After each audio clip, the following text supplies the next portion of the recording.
Welcome to Listen to Me, a multi-voiced exploration of the city with 21 guests sharing their personal experiences of Milan's contemporary art, architecture, design, music, fashion and literature.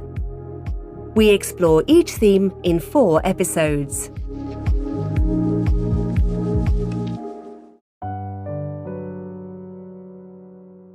The Milan of whirling thoughts, where 1,000 joys die weeping on the Naviglio. These were the words of Alda Merini, the famous Milanese poet, a symbol of an intense and difficult life spent in and out of psychiatric institutions. A woman who symbolizes life at its extreme, just like the extremes of the Navigli quarter of days gone by, a place of poverty and poetry all at the same time, where intellectuals lived alongside cheap inns, petty criminals and barges that carried tons of building sand into the Darsena docks. Alda Merini herself was a symbol of this kind of life, a life on the edge between hardship and normality. And yet despite this, she produced the most intense poetry. And the Navigli has decided to commemorate her life by transforming her local tobacco shop into the Spazio Alda Merini Cultural Centre, where they have reconstructed her bedroom, as Anty Pansera explains. This poet, with such a complicated and difficult history, used to live on Ripa di Porta Ticinese, but her original home has been completely disassembled and reassembled to create a 2-story house museum in Via Magolfa 32. We can now visit this house and come into contact, a very unusual sort of contact, with the belongings, poetry, and drawers of lipstick of a poet that I remember fondly, and someone I think is important for us all to remember. It's very clear who Manzoni was, no?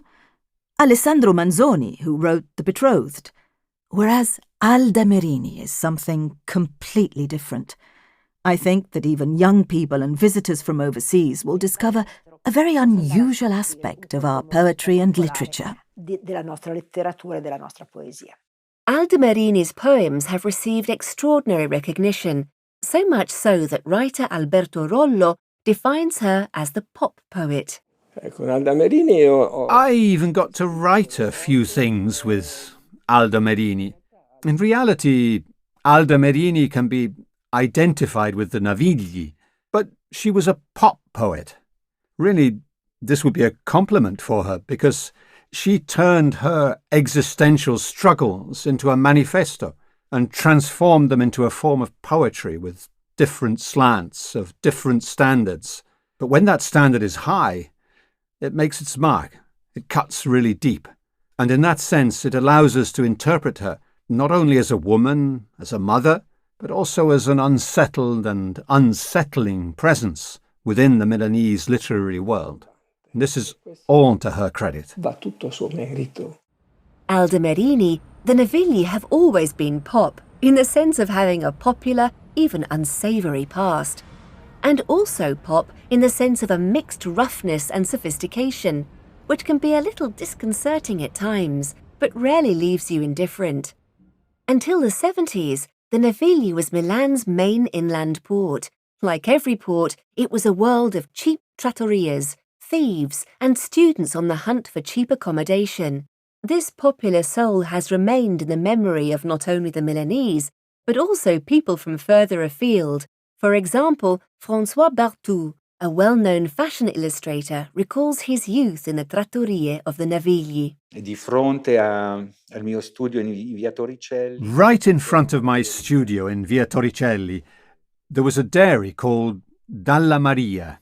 It was an exceptional place, truly legendary. Maria and her husband were incredible characters. She cooked at lunchtime. We always went there to eat.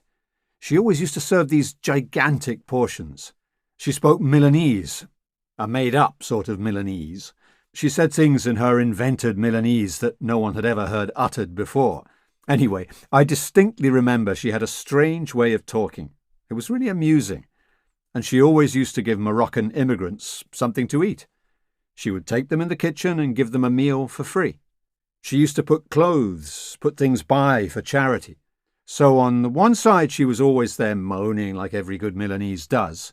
But on the other hand, she had such a big heart and would give these people something to eat. Dall'altra poi ha un cuore così.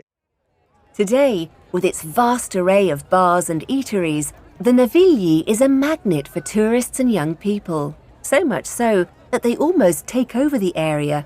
This is confirmed by writer Stefano Bartezzaghi. Ho visto come si è animata la scena del... I've seen how the Navigli scene has become progressively livelier and bustling, and how it's become increasingly popular for these sorts of recreational activities. These days I try to avoid it, unless it's during the quieter times, because now I sometimes feel agoraphobic, not the type where you're afraid of open spaces, but the one that makes you afraid of crowded places. I'm not too keen on either, to be honest, but of the two, I much prefer open spaces. Why? Well, it's not that I don't approve of there being such a lively neighborhood. It's just not really my thing anymore. Whereas one of the things that I have had the opportunity to discover is the other side of the Darsena, where I lived for a very long time later on. That's also seen a lot of changes. I've really seen it change a lot.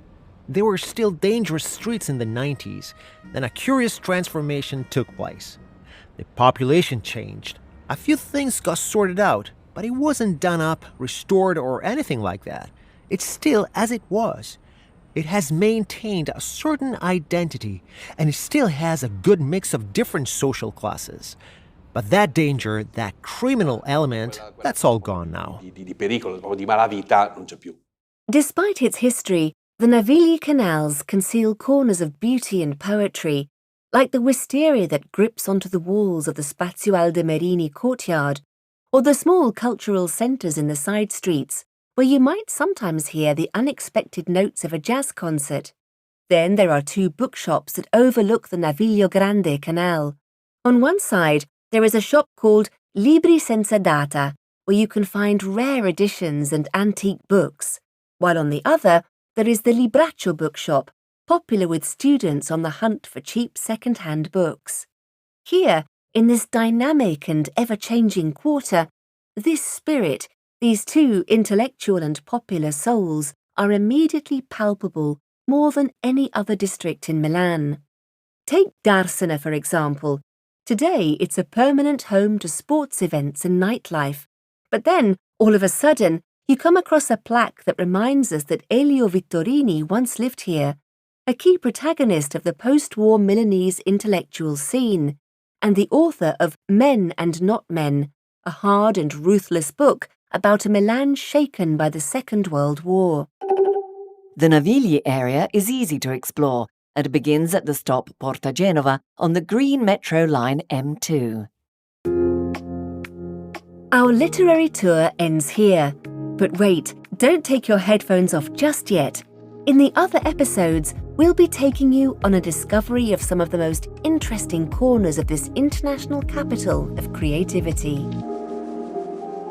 To listen to the next episodes, follow us on your favourite podcast platforms or visit www.casemuseo.it, where you can also buy the Casa Museo card to visit the Poldi Pezzoli Museum, the Bagatti Valsecchi Museum, and Villa Necchi Campiglio at a discount price. The Boschi di Stefano House Museum is free to visit.